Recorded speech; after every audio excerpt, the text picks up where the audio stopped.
அஸ்ஸலாமு hi friends. இன்றைக்கி ரொம்பவே சூப்பரான முட்டைக்கோஸ் பொரியல் தான் பார்க்க போகிறோம். வாங்க எப்படி செய்யலாம்னு பார்த்துடலாம். அதுக்கு ஃபஸ்ட்டு ஒரு கடாயில் ஒரு 3லேருந்து 4 ஸ்பூன் ஆயில் விட்டுக்கோங்க. ஆயில் ஹீட் ஆன பிறகு கொஞ்சம் கடுகு சேர்த்துக்கலாம். கடுகு பொரிஞ்ச பிறகு ஒரு 3லேருந்து 4 சின்ன வெங்காயத்தை கட் பண்ணி வச்சு அதையும் இதில் சேர்த்துக்கோங்க. கருவேப்பிலை சேர்த்துக்கோங்க. இப்போ நான் இதில் 3 பச்சை மிளகாய் கட் பண்ணி வச்சுருக்கேன், அதையும் இதில் சேர்த்துக்கிறேன்.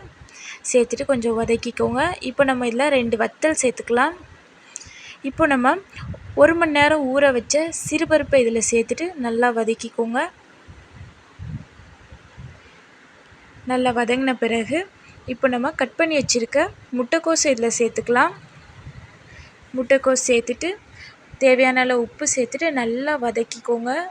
வதக்கிட்டு ஒரு 10 நிமிஷத்துக்கு மூடி போட்டு வச்சுருங்க. கேஸ் லோலே இருக்கணும்.